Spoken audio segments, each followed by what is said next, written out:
प्रणाम। हमार नाम है जूली। रवा सब देख रहल बानी न्यूज़ 18 बिहार के चुनाव स्पेशल शो बिहार के मन में काबा।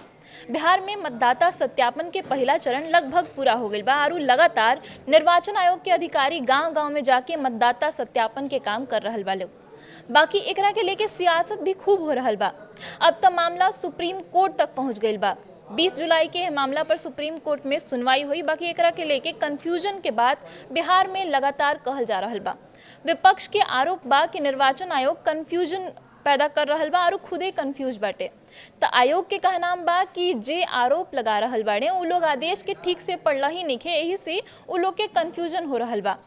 तो आखिर ही कंफ्यूजन का बा बुझल जाई। साथ ही इहो हम बताएं कि कवन कवन दस्तावेज देवे के होई या केकरा दस्तावेज देवे के होई केकरा ना देवे के होई। सबसे पहले पूरा मामला बूझ ली। निर्वाचन आयोग मतदाता लोग से जन्म स्थान और जन्म तिथि के प्रमाण मंगले बा, जेकरा पर विपक्ष सवाल उठा रहल बा। विपक्ष के कहनाम बा कि बिहार में चाहे पूरा देश में कई गो ऐसन लोग बाड़े जिनका भी कौनो कागज नहीं खे, तो कागज पत्र आखिर कहाँ से लेके आई है। निर्वाचन आयोग वोटर और उनकर अभिभावक लोग के प्रमाण मांग रहल बा। एहू पर विपक्ष के आपत्ति बाटे, विरोध बाटे। विपक्ष के कहनाम बा कि सरकार आधार कार्ड खुदे जारी कैले बा। आधार के बीजेपी के कार्यकाल में ही लावल गईल, तो मतदाता सत्यापन खातिर आखिर एकरा के काहे नहीं माने मानल जात। विपक्ष के कहना बाटे कि दस्तावेज देवे खातिर और सत्यापन खातिर जितना समय मिलल बा मतदाता लोग के उ बहुते कम बाटे। अब ई हड़बड़ी में अगर लोग के नाम वोटर लिस्ट से हट गईल तो आखिर का होई और निर्वाचन आयोग के लेके का करी। अब सवाल बा कि का ई जांच सबे खातिर होत बा, का सभे के अपन दस्तावेज देवे के पड़ी। तो जवाब बाटे ना। खाली नयका वोटर के दस्तावेज निर्वाचन आयोग मांग रहल बा। माने खाली 1 जनवरी 2003 के बाद वोटर लिस्ट में जेकर नाम शामिल भइल बा वही मतदाता के अपन दस्तावेज देवे के हुई। अब सवाल बा कि कितना मतदाता आखिर दस्तावेज ना दिए जिनका दस्तावेज देवे के कोनो जरूरत नहीं है।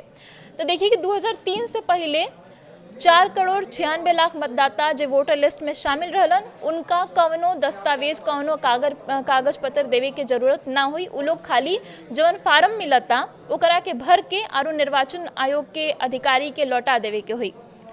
अगर लोग लिस्ट देखे के बाटे कि केकर नाम कवना श्रेणी में बा तो निर्वाचन आयोग के वेबसाइट पर जाके सब जानकारी रुआ हासिल कर सकतानी।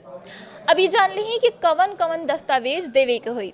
तो 1 जनवरी 2003 के बाद जे मतदाता जन्मल बाड़े उ लोग के 11 गो डॉक्यूमेंट के नाम बतावल गईल बा और 11 में से कौनो एगो डॉक्यूमेंट निर्वाचन आयोग के पदाधिकारी के देवे के हुई जे उनका भी पहुंची हैं। डॉक्यूमेंट का बा ई जान ली।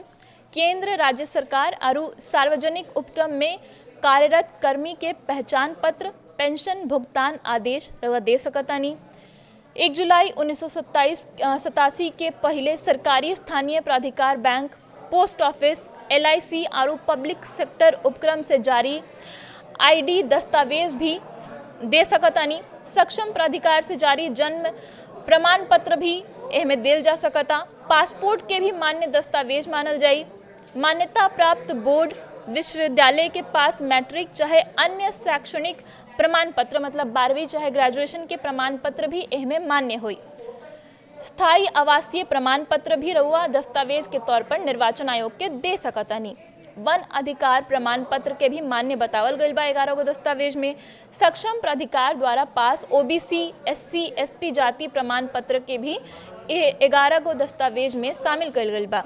राष्ट्रीय नागरिक रजिस्टर जौना राज्य में होखे ओहिजा के मान्य मानल जाई ओकरो के रउआ अपन प्रमाण के रूप में दे सकतानी। राज्य चाहे स्थानीय प्राधिकार द्वारा तैयार पारिवारिक रजिस्टर के भी एह दस्तावेज में शामिल कईल गईल बा। सरकार के कवनो भूमि मकान आवंटन प्रमाण पत्र भी रउआ दे सकतानी। अब 11 गो डॉक्यूमेंट में से कौनो एगो डॉक्यूमेंट अगर रउआ भी बाटे तो उ दे के अपन मतदाता सत्यापन रउआ करा सकतानी। अगर रउआ नाम 2003 के बाद वोटर लिस्ट में जुड़ल बाटे तब। अगर एकरा पहले से रउआ नाम वोटर लिस्ट में बा तो कौनो दस्तावेज देवे के ना हुई। खाली जौन फार्म बांटल जाता ओकरा के भर के निर्वाचन आयोग के देवे के हुई।